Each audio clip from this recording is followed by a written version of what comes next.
Once upon a time in our great nation, at least historically great, there were people who just dared to throw all of their worldly possessions into the back of a Conestoga wagon and just head west and settle in parts of the country that would one day become states like Texas. When they got here and began setting up homesteads, not a single one of them unpacked an air conditioner. Yet, inexplicably, they still stayed. It's 107 degrees outside. Despite the fact that living in Texas is essentially like living inside of an oven set on broiled for about 9 months of the year, it is hot, folks. They chose to stay. Now, I don't know if I could do that. I don't know if you could do that.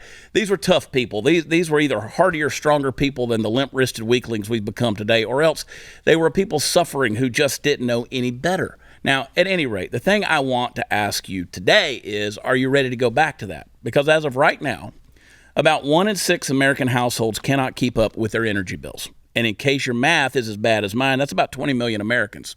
Appreciate you, Brandon. Really appreciate you.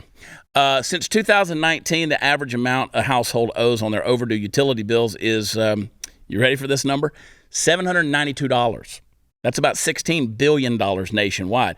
And isn't it interesting that the federal government is about to sink $500 billion into forgiving student loan debt? Sorry, I meant to say redistributing $500 million in student loan debt, but we're letting a sixth of the American populace fall through the cracks on energy bills during one of the hottest summers we've seen in a long time. Oh, Joe Biden, wherefore art thy priorities, you aged fool, you drooling down, just sundowners fool. I mean, I can't believe that we're even saying these things. And it's not that the government should be forgiving energy debts either. Rather, they shouldn't be doing the things that make the energy bill so effing high in the first place. Never has a problem so severe been so easy to solve, and never has such a simple solution been so trampled upon by the more poorly run administration. Why, it's almost as if it's on purpose. This isn't even like the grocery situation, which is bad enough. Americans have been having to make some tough decisions at the supermarket this past couple of years.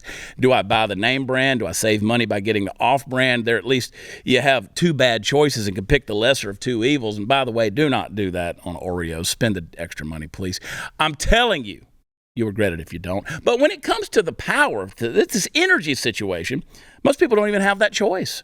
About the best they can do is dig a pit in their front yard and wait for one of those solar panel salesmen to walk by and fall in it and then sign up for that. And that might help, but it's not going to fix the problem.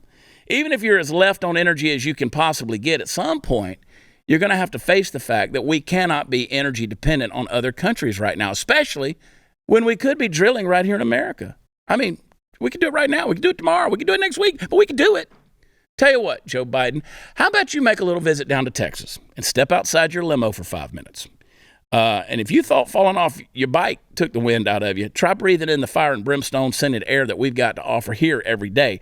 That's right, Joe Biden. You sniff a girl's hair around these parts, you're going to get a snoot full of burnt shampoo. That's for sure, because people are frying. I don't know why everybody's a damned idiot but me, but they are. Sarah? Wait. Everyone? Everyone. Oh, bummer. Present company excluded.